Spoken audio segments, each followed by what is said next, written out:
Hello everyone, welcome to next session. In a previous session, we have created a Wiremock server instance and we have started the server also. So the next thing we will discuss is the Wiremock server configuration options.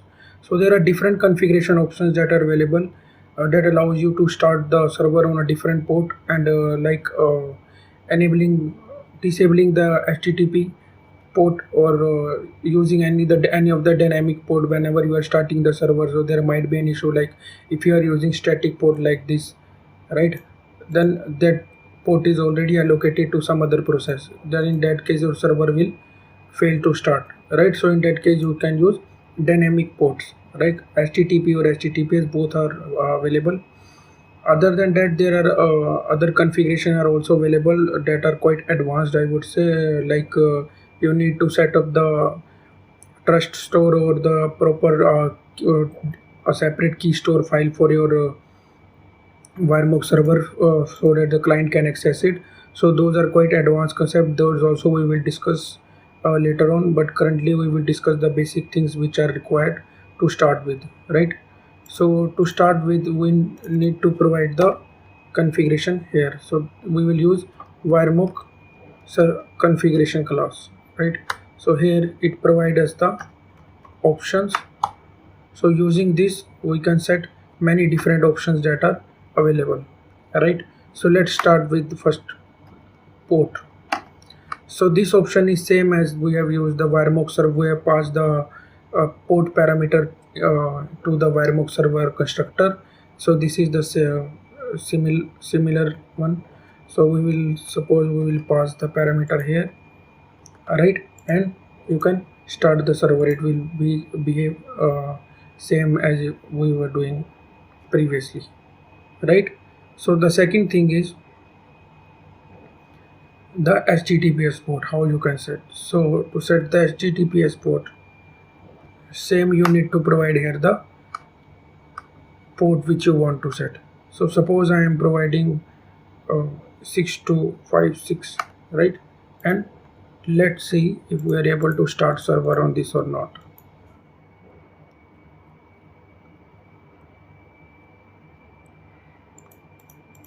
So I have run the project and let's see.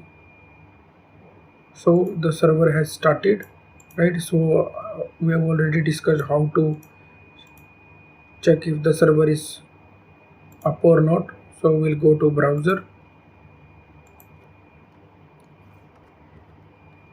So we have this link, right? So here what we need to do is we now need to provide the HTTPS localhost and the port number is 6256, right? And let's see if the recorder is. So as you can see, the recorder is working. So the server is up on this instance, right, on this port. So as you can see here, it is showing not secure. So this is because of certificate issue, because it is currently using the default key store. So we will understand later on how to update this to make this secure, right? So let's move to I think now what we will do is we'll try to allocate dynamic port. So first I need to, oh, that's fine. So I will allocate dynamic port. So now what Wiremock will do, it will first search for the any port that is not tied to any process that is unallocated, and it will automatically assign the port, right? So now we'll see one more thing here. Let me rerun this. So the server has stopped and it will start again now. So now the port, it has started on some other port. So let's see if it's working on our previous port. So as you can see, now it is not tied to this 6256 port. Now we need to get this port also, right? We need to get the port, which port it is allocated to. So we need to get this using Wiremock server instance dot port, right? So now we will get the port from here.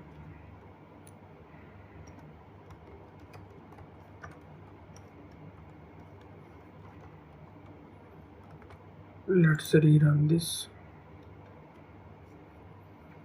So the one thing to note here is you always need to rerun this because to compile the code and reflect the changes, right? So as you can see, it is running on port 56589.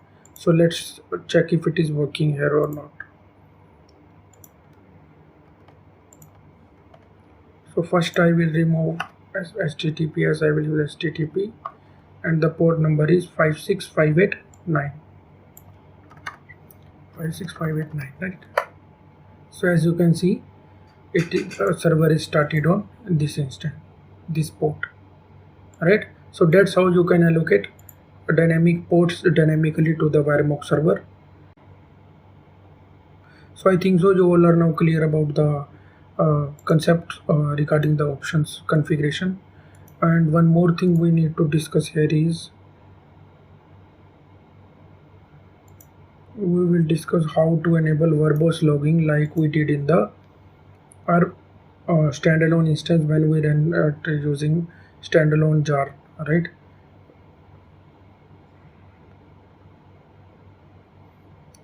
So to do that, so Wiremock wraps all that logging in its own notifier, right? Notifier is an interface, so we will use the same that can be accessed using the options itself. So let's do one thing. We will go here, simply type notifier, and we'll see new console notifier, right? It will take a boolean parameter set to 2. Now as you can see, it is showing here verbose parameter to be true, or you want this server to be verbose or not. Now so verbose we have already discussed. That means now it will capture it will show all the logs in detail, what our request is coming in and what is the response sent back. So it will be shown here, right? So let's see, let's start this and check how this works.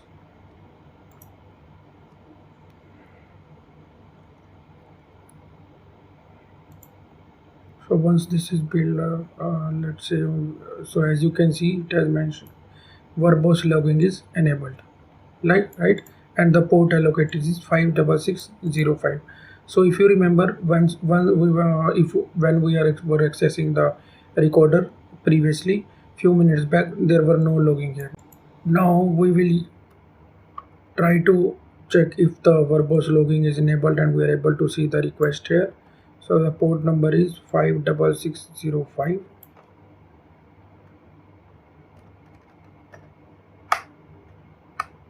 So as you can see, the recorder is running, and so that means instance is up. Now let's see. So as you can see, we are able to see the request now. So admin request received, get recording status, right? So similarly, so this is quite useful because when you will understand the concepts also, we will get each and every request and the response being sent, right? So let's move to our next session. Thank you.